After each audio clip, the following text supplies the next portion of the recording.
নমস্কার বন্ধুরা, আপনারা দেখছেন আপনাদের প্রিয় YouTube channel the way of education. বন্ধুরা, এই মুহূর্তে আমরা উপস্থিত হয়ে গেছি পশ্চিম মেদিনীপুর জেলার অফিসিয়াল ওয়েবসাইটে, যার অফিসিয়াল ওয়েবসাইটটি হচ্ছে www.পশ্চিমমেদিনীপুর.gov.in। বন্ধুরা, এই মুহূর্তে পশ্চিম মেদিনীপুর জেলার অফিসিয়াল ওয়েবসাইটে ডিএম অফিস থেকে কিন্তু একটি নতুন চাকরির বিজ্ঞপ্তি উঠে এসেছে। তো আপনারা যারা দীর্ঘদিন ধরে একটি ভালো কোনো চাকরির আশায় বা খুঁজেছিলেন, তাই আপনাদের জন্য এই ভিডিওটা একটা perfect video.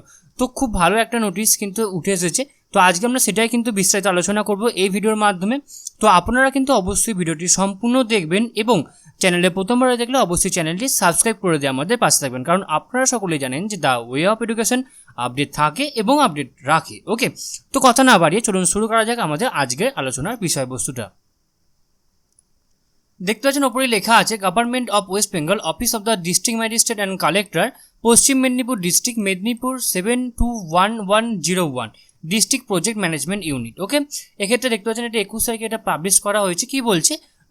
Notice inviting applications, offline applications are invited in packet format attached herewith from the eligible candidates for engagement in the following contractual post for Rupostri Prokolpo under District Project Management Unit, Paschim Medinipur, situated at the office of the District Magistrate and Collector, Paschim Medinipur.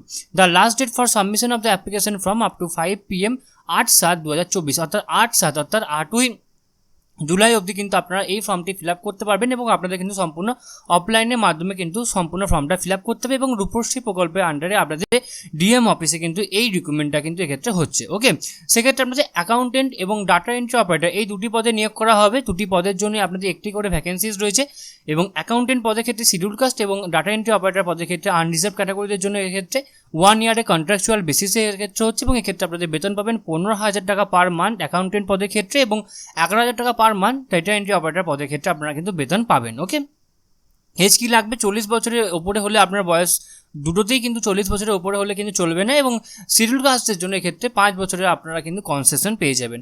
Residential qualification কী হতে হবে? Applicant must be a citizen of India, residential proof Aadhaar card, EPIC card আর must be provided. Okay, আপনাকে কিন্তু অবশ্যই India citizen হতে হবে এবং আপনাকে কিন্তু অবশ্যই আধার কার্ড, এপিক কার্ড দুটোই কিন্তু আপনাকে কিন্তু প্রোভাইড করতে হতে পারে। ওকে, এসেন্সিয়াল কোয়ালিফিকেশনস অ্যাকাউন্টেন্ট পদের ক্ষেত্রে কী রয়েছে? Commerce graduate with honours, working knowledge of the computer and the ability to work MS Office packages, minimum 3 years of the working experience in any government or non-government organization. ওকে, তাহলে আপনার কিন্তু অবশ্যই কমার্সের উপরে আপনার গ্র্যাজুয়েট হতে হবে এবং আপনার কিন্তু অবশ্যই MS অফিসের প্যাকেজ আপনাকে জেনে থাকতে হবে এবং আপনার কিন্তু 3 বছরে কাজ করার দক্ষতা থাকতে হবে। সেটা অবশ্যই গভর্নমেন্ট সেক্টরে হতে পারে বা এনজিও সেক্টরে হতে পারে এবং ডাটা এন্ট্রি অপারেটর পদের ক্ষেত্রে গ্র্যাজুয়েট ইন এনি ডিসিপ্লিন, যে কোনো শাখায় আপনাকে গ্র্যাজুয়েট হতে হবে, ওয়ার্কিং নলেজ থাকতে হবে কম্পিউটারের উপরে, must be typing speed 30 word per minute, 30 word per মিনিটে টাইপিং স্পিড থাকতে হবে, মিনিমাম 1 ইয়ারে এক্সপিরিয়েন্স হতে হবে গভর্নমেন্ট এবং নন গভর্নমেন্ট সেকশনের উপরে। জব রেসপন্সিবিলিটি কী রয়েছে? অ্যাকাউন্টেন্ট পদের ক্ষেত্রে overall responsibility of maintaining accounts for the district project management unit or the sub division, preparation of the reports, compilations, forecast, analysis and the analysis of various data etcetera. Okay, আর data entry পদের ক্ষেত্রে আপনি data আপনাকে report করতে হবে বা আপনাকে কোনো ফরম্যাট বানাতে হবে বা ডাটা মানে এক কথা আপনার ডাটা এন্ট্রি করতে হবে। ওকে, এই হলো আপনাদের জব রেসপন্সিবিলিটি। এবার আমি দেখিয়ে দেবো মোড অফ এক্সামিনেশন। অ্যাকাউন্টেন্ট পদের ক্ষেত্রে আপনাকে অবশ্যই 100 মার্কসের একটা পরীক্ষা হবে, রিটিন টেস্ট হবে। তারপরে কিন্তু রিটিন টেস্টটা হচ্ছে এক্ষেত্রে 50 মার্কসের উপরে, general mental ability, arithmetic, English and অ্যাকাউন্টেন্সির উপরে। কম্পিউটার টেস্ট এক্ষেত্রে 40 মার্কস এবং পার্সোনালিটি টেস্ট 10 মার্কসের। এবং ডাটা এন্ট্রি অপারেটর পদের ক্ষেত্রে আপনার অবশ্যই রিটিন মার্কস হবে 50 মার্কসে, কম্পিউটার টেস্ট হবে 40 মার্কসে এবং পার্সোনালিটি টেস্ট হবে আপনার 10 মার্কসে। ওকে, নেক্সট এক্ষেত্রে জেনারেল গাইডলাইন্স কি বলেছে? The applicant must have possessed to require qualification on or before the date of publication of this advertisement. Okay, আপনার সমস্ত কোয়ালিফিকেশান কিন্তু এই যে ডেটে পাবলিশ করা হয়েছে নোটিফিকেশনে তার আগে কিন্তু আপনার ফুলফিল হয়ে থাকতে হবে। আপনারা কিন্তু অবশ্যই পশ্চিম মেদিনীপুর পিইউপি বিল্ডিংয়ে গিয়ে রূপশ্রী প্রকল্পের যে পিইউপি বিল্ডিং রয়েছে সেই পিইউপি বিল্ডিংয়ে গিয়ে ড্রপ বক্সে কিন্তু আপনাকে অ্যাপ্লিকেশনে জমা দিয়ে আসতে হবে। The selection will be made on the basis of the written test, computer test and interview. এই তিনটের উপর বেস করে কিন্তু আমাদের অবশ্যই সিলেকশনটা করা হবে। Date and time and venue of the examination will be display in the above mention website in due course. আপনাকে সময় মতো এটা কিন্তু জানিয়ে দেওয়া হবে যে আপনার কবে ডেট রয়েছে, কোথায় পরীক্ষা হবে, সেগুলো আপনাকে সমস্তটা জানিয়ে দেওয়া হবে। Mere application does not confer any right to be call for the examination and got selected for the post. মানে আপনার ভুল অ্যাপ্লিকেশন হলে কিন্তু আপনার এক্ষেত্রে কোনো চান্স থাকছে না সিলেকশনের। The shortlisted candidates for interview should bring the document in original and self-attested photocopies in respect of the identity proof, academic qualification, caste certificate, date of birth certificate on knowledge in computer and experience certificate for verification. ওকে, তো আপনারা কিন্তু অবশ্যই যারা short listed candidates যারা রয়েছেন তারা থাকবেন ইন্টারভিউর জন্য, তাদেরকে কিন্তু অবশ্যই ইন্টারভিউর দিন এই যে ডকুমেন্টসগুলো আপনি এখানে বললাম, মানে আপনার identity proof, academic qualifications, caste certificate, okay, কম্পিউটারের নলেজ সার্টিফিকেট, সমস্ত কিন্তু আপনাকে অবশ্যই অরিজিনাল ফরম্যাটে নিয়ে যেতে হবে। Impersonation in any form is strictly prohibited and may be result in cancellation of the candidate. অর্থাৎ কোনো উল্টোপাল্টা ফর্ম যদি আপনারা ফিল আপ করেন তাহলে কিন্তু সেটা অবশ্যই বাতিল হয়ে যেতে পারে। কী কী ডকুমেন্টস আপনার লাগবে, কী কী কারণে আপনার ফর্মটা বাতিল হতে পারে। ইনকমপ্লিট অ্যাপ্লিকেশন হলে বাতিল হয়ে যাবে, মানে অসম্পূর্ণ অ্যাপ্লিকেশন হলে, এজ ক্রাইটেরিয়া যদি ম্যাচ না করে, রিকোয়ার এডুকেশনাল কোয়ালিফিকেশান যদি ম্যাচ না করে, উইদাউট প্রপার ফটোগ্রাফ এবং সিগনেচার, এনি আদার ক্রাইটেরিয়া, বা ক্যানভাসিং ইন এনি ফর্ম, যদি ক্যানভাস কিছু করেন আপনি, আমরা কোনো যদি অ্যাডভার্টাইজ যদি কিছু করে ফেলেন, সেটা কিন্তু আপনার এখানে বাতিল বলে গণ্য করা হতে পারে। Application in any mode other than offline will not be accepted, মানে যদি আপনি অফলাইন ছাড়া অন্য কোনোভাবে আপনি এখানে ফর্ম যদি আপনি আবেদন করেন তাহলে কিন্তু সেটা অবশ্যই এক্ষেত্রে বাতিল বলে গণ্য করা হবে। Okay, commencement of the submission of the offline application 24/6/2024 11টা AM থেকে আপনার ফর্ম ফিল আপের শেষ তারিখ হচ্ছে 8/7/2024 5টা বিকাল 5টা অবধি কিন্তু আপনি এখানে ফর্মটা কিন্তু ওখানে গিয়ে জমা দিয়ে আসতে পারবেন।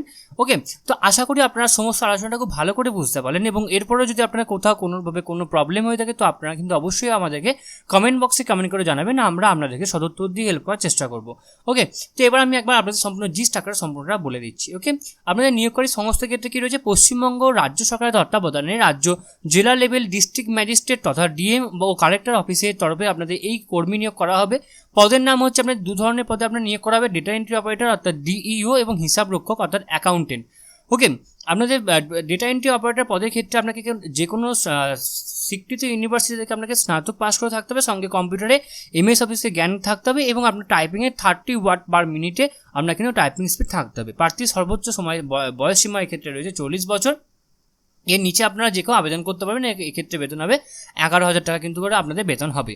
এবং অ্যাকাউন্টেন্ট পদের ক্ষেত্রে কমার্স শাখায় আপনাকে স্নাতক করতে হবে, এবং আপনার বয়স কিন্তু 40 বছরের নিচে হতে হবে, এবং SC হলে আপনাদের কিন্তু অবশ্যই 5 বছরের ছাড় আপনারা পেয়ে যাবেন। এবং মাসিক বেতন এক্ষেত্রে 15,000 টাকা। এবং নিয়োগ প্রক্রিয়ায় 3টে ধাপ রয়েছে আপনাদের। 50 নম্বরের লিখিত পরীক্ষা হবে, কম্পিউটার টেস্ট হবে 40 নম্বরে, এবং পার্সোনালিটি টেস্ট 10 নম্বরে। আপনাদের কিন্তু আমি কিন্তু আপনাদের যে অ্যাপ্লিকেশন ফর্মটা, সেই অ্যাপ্লিকেশন ফর্ম্যাটটা আমি আপনাদের এবার দেখিয়ে দেবো। তো দেখতে পাচ্ছেন এটা হচ্ছে অ্যাপ্লিকেশন ফর্ম্যাট। এই অ্যাপ্লিকেশন ফর্ম্যাটটা আপনাকে কিন্তু ফিল আপ করতে হবে। এখানে আপনার নাম লিখবেন এবং এখানে আপনার সেলফ অ্যাটাস্টেড ফটোগ্রাফি দেবেন। এখানে আপনার এখানে আপনি কোন পোস্টের জন্য আবেদন করছেন সেটা দেবেন। তারপর এখানে আপনি আপনার নাম দেবেন, এখানে ফাদার্স নেম, এখানে ক্যাটাগরি, কোন ক্যাটাগরি থেকে বিলং করছেন, ডেট অফ বার্থ দেবেন, এজ দেবেন। ওকে, 1/1/2024 অনুযায়ী আপনার বয়স কত হচ্ছে সেটা এখানে লিখতে হবে। অ্যাড্রেস লিখবেন, এখানে আপনার সম্পূর্ণ টোটাল অ্যাড্রেস লিখবেন, ইমেল আইডি দেবেন, এবং আপনি কিন্তু হুয়েদার name recorded in the electoral role with in the contract concern block or municipal এরিয়াতে কারণ কোনো যদি কিছু থাকে সেটা এখানে দেবেন। তারপরে আপনার এখানে সেক্স দেবেন, রিলিজিয়ান দেবেন, ন্যাশনালিটি দেবেন। তারপর এখানে এডুকেশনাল কোয়ালিফিকেশান দেবেন, কম্পিউটার নলেজ দেবেন। তারপর এখানে আপনার এক্সপিরিয়েন্স যেটা আছে সেটা আপনাকে এখানে মেনশন করতে হবে। তারপর এখানে details of the others experience থাকলে সেগুলো দেবেন। দেন এখানে একটা ডিক্লারেশন আছে সেটা পুরো নেবেন। মানে এখানে বলা যায় সমস্ত উপরোক্ত ডকুমেন্টস বা উপরোক্ত সমস্ত তথ্যগুলো সঠিক, কোনোটা যদি পরবর্তীকালে মিথ্যা হয় তাহলে কিন্তু আমার ক্যান্ডিডেটটা বাতিল করা হতে পারে। এখানে সিগনেচার লিখে এখানে ডেট এবং প্লেস দিয়ে আপনি কিন্তু সম্পূর্ণ কিন্তু ফর্মটা কিন্তু নির্দিষ্ট স্থানে নির্দিষ্ট জায়গায় সম্পূর্ণ যে ডকুমেন্টসগুলো রয়েছে সেই ডকুমেন্টসগুলো সমেত আপনাকে কিন্তু সম্পূর্ণ ফর্মটা কিন্তু নির্দিষ্ট জায়গায় জমা দিয়ে আসতে হবে। তো আশা করি আপনারা সমস্ত আলোচনাটা খুব ভালো করে বুঝতে পারলেন, এবং এরপরেও যদি আপনাদের কোথাও কোনোভাবে কোনো প্রবলেম হয়ে থাকে তো আপনারা কিন্তু অবশ্যই আমাদেরকে কমেন্ট বক্সে কমেন্ট করে জানাবেন।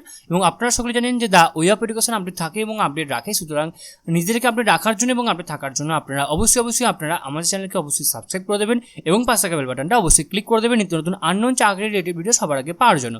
সম্পূর্ণ ভিডিও দেখার জন্য আপনাদের সকলকে অসংখ্য ধন্যবাদ। দেখা হচ্ছে পরে ভিডিওতে, ততক্ষণ আপনারা সকলেই ভালো থাকবেন, সুস্থ থাকবেন। আপনাদের সকলকে আরও একবার অসংখ্য ধন্যবাদ।